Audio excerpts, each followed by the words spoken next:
Hey, what's up guys? Hop here. This is the fundamental building block of America's rifle, the stripped AR lower receiver. And due to my favorite quirk of American firearms law, this is legally a gun.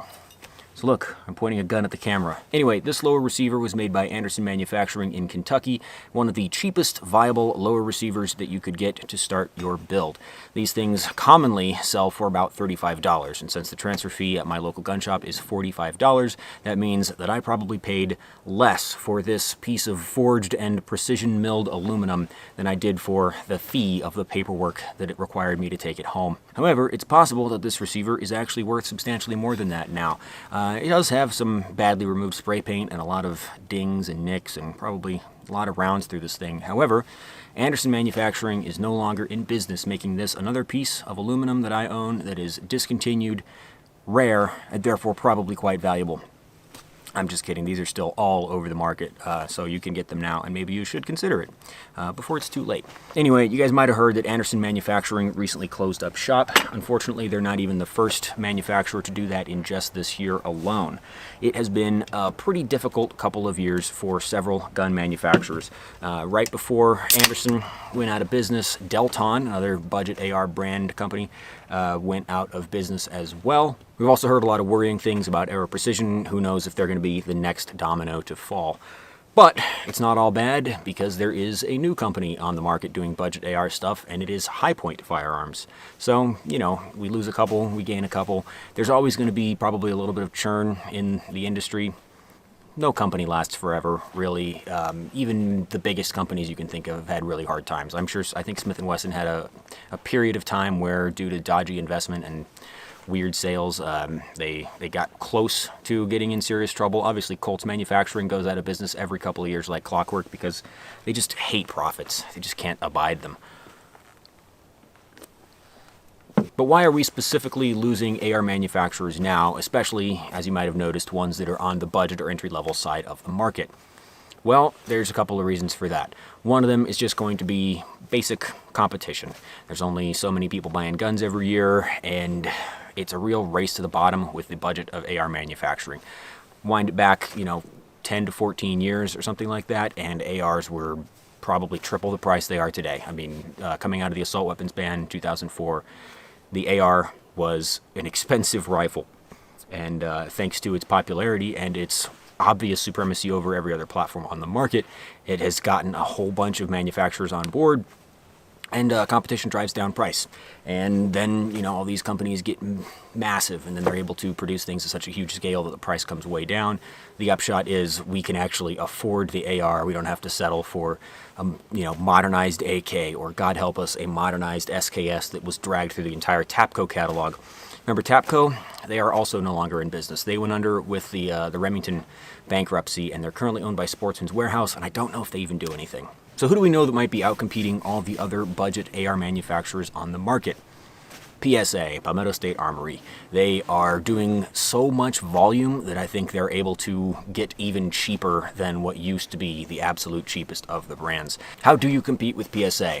I'm not sure you really can. They have kind of a stranglehold on almost the entire lower, 50% of the market. You can go completely dirt cheap from PSA, or you can pay a little bit more and get the Saber stuff, which is decent, mid-range, entry-level to mid-range, I guess based on my experience with those, I would describe them as mid-level components with entry-level assembly, which could still be completely viable if you know how to spin a torque wrench. So we're talking about a company that does so much volume that they are able to drive their prices through the ground, making them extremely difficult to outcompete. They can also kind of do that Walmart thing where they probably have a lot of products on their catalog that are loss leaders, just to get people to click on the page and then hopefully add some other stuff to the cart as they check out. I'm gonna wait for this plane to go by, because unlike most talented YouTubers, I don't have one of those little microphones that I hold in front of my face, so my audio quality is never really the best. There's a rabbit right next to me right now. Let's go look at him. I'll be right back.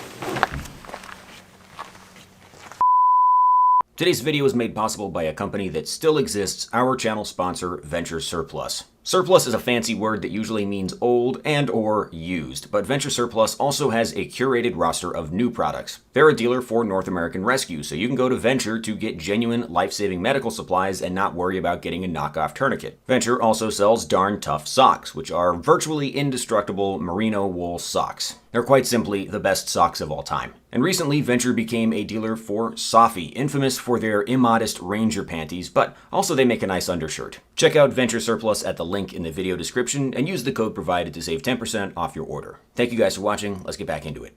So even if nothing else is going on in the world, it would already be really tough to compete with PSA. If their prices are as low as prices can possibly get, then the only saving grace for other manufacturers would be if PSA was out of stock regularly, and so you had to go somewhere else.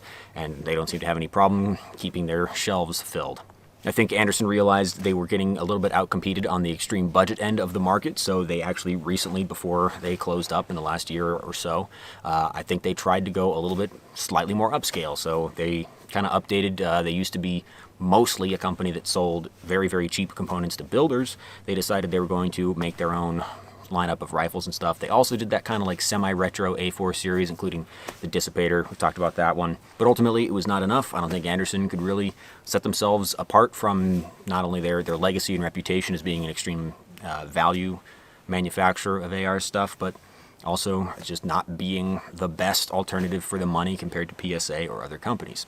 The prancing pony in the room is, of course, Anderson's quality control, which, to be perfectly frank, has never been the best in the industry. Their lowers, for example, have a pretty known issue where they don't really like PMags. I've never had an issue getting PMags to work in an Anderson lower, but I often have issues getting PMags to fall out of Anderson lowers. You kind of got to rip them out. So if you ever see me ripping mags out of a rifle that isn't an Anderson, you're like, why is he doing that when they just fall free? The answer is because when I was younger and poorer, they didn't fall free. They didn't ever fall free. Freaking rabbit's back. I'm going to try to get him this time. On camera. Bunny? Come on, buddy. Rabbit does not want to be in the video. Sorry, guys. So Anderson may be a case of the devil we know being weird, dodgy PMag compatibility, not actually being better than the devil we don't, which is Palmetto State Armory's seeming inability to screw the buffer tube all the way in to make sure that it actually retains the buffer tube retaining pin and spring so it doesn't fly out into your lower in the first magazine and get all chewed up to pieces and completely break the gun. You can't just keep coming back. So like I said, even if there was nothing else going on in the world, I think PSA would have probably killed Delton and Anderson. But there's also something else going on in the world, which is that we are in the middle of Trump Slump number 2. When Donald Trump first got elected in 2016, the results were something of a bloodbath for the industry. Everybody knows that Barack Obama has been described as the greatest gun salesman of all time.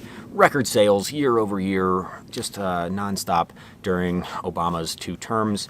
And then everybody, the safe bet, I think, was that Hillary Clinton was going to win in 2016. And so a lot of manufacturers were like, hell yeah, let's keep taking out loans. Let's keep buying floor space. Let's keep buying machines. Let's keep spinning up manufacturing capability, hiring employees. And then Donald Trump won. And then for 4 years, everybody was like, I don't need a gun. Where? They're not going anywhere, right? So I think for those 4 years, you don't actually see the industry shrinking. I think you just see it not growing as rapidly as it had been for the previous years. And, if nobody had invested in a whole bunch of new stuff or taken out a whole lot of debt, as in the case of Remington, Big Green, the Freedom Group, he's getting closer, this rabbit, dude. You can't come over here. I'm working. My attention span sucks bad enough when there isn't a rabbit at the range, but anyway, what were we talking about? Remington, Freedom Group, Cerberus Group, Big Green. Okay, so they expected that they would have, please stop, they expected they would have no issue selling as many firearms as they could make, so they prepared to make as many firearms as they could, and then people stopped buying. And also the guns they were making were not very good. I don't know, Remington, what were you guys doing? You were doing the R51. I have some experience with that. You made the R9, a pistol which everybody forgot existed literal weeks after it went on the shelves. And you took Para Expert 1911s, which didn't have the best reputation at the time, and you slapped a Remington logo on top of them and changed literally nothing else. The rabbit is now transiting from side to side of the range. Oh, he's coming closer. If you knock my camera over, then I will shoot you. Okay? Scruffy motherfucker. If this fucking rabbit keeps distracting me, we're going to lose the light, and this video is going to end in darkness, which seems to happen every time I sit down on the bed of the truck to have a beer and try to talk to you guys about something. Nice.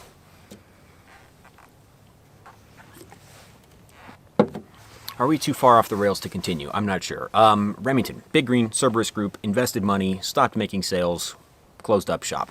And then we had 4 years of Democratic presidency, as well as just exciting world events. COVID springs to mind, and you just saw the little fucking COVID explainer pop up at the bottom of the video. Thanks, YouTube. Good looking out. Anyway, so, you know, once again, the industry was doing pretty good. See sales increasing, and then over the last couple of years, you see sales starting to decrease again.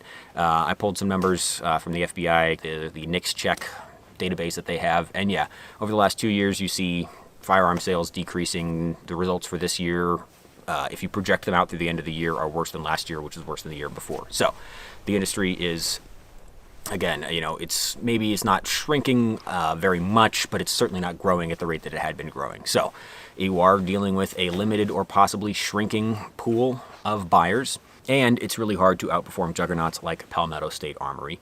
And I do think we've probably hit almost complete saturation with the AR-15. We're probably finally getting close to the point where nobody needs an AR-15. And by that I mean because they already have like 3 or 4 pretty good ones. Like, I could probably live the rest of my life without ever actually buying another AR-15 lower receiver, like the actual gun part. I think I've got enough of the gun part to last me forever. So my prediction, and keep in mind, I know nothing about the economy or politics, and also this is not like my own original idea. This is, I think, a pretty common projection for a lot of guys, is that this is going to keep happening. There's some other companies that are probably going to struggle to survive in the next like year or two. However, in a lot of these cases, it doesn't necessarily mean they're going to go away forever. Anderson Manufacturing's concern was purchased by Ruger Firearms to, I guess, expand their AR manufacturing capabilities. Ruger's AR-15s do not have a sterling reputation for quality control, so maybe Ruger and Anderson Manufacturing are actually kind of a good fit. So I guess that's all we have to talk about tonight. Really just wanted to sit down, raise a glass to Anderson Manufacturing, and talk about why this stuff is happening and why you should probably prepare yourself for it to continue happening for the next couple of years. Obviously, I've got a lot of extremely fond memories about Anderson. When I first started doing ARs, I think the first 3 lower receivers that I bought were Anderson. And they've gone through many configurations, lots and lots of rounds, lots and lots of stiff magazine changes with PMags. And if they were ever outside of tolerances, I guess I didn't really notice that much, aside from, on occasion, it looks like having to hammer the takedown pins into place in order to get the gun to go together. But, I mean, once it's together, it still shoots. So, Anderson Manufacturing, sorry to see you go. Lots of good memories there, lots of good talks. Luke and I going to their booth at SHOT Show and NRAM and just doing our little unsupervised thing where we didn't talk to anybody. That's also how we got a little bit of advance warning about the closure of Anderson, because we went there at NRAM 2025 and the booth was empty. Instead of desks and firearms and employees, they had a couple games of cornhole and some couches. Anderson's doing cornhole now? I guess that's all for today, guys. Thank you very much for watching. Share your fondest memories of Anderson in the comments below. Nah, that's engagement hacking. That's extremely gay and stupid. So forget I said that. Don't do that. Don't leave a comment.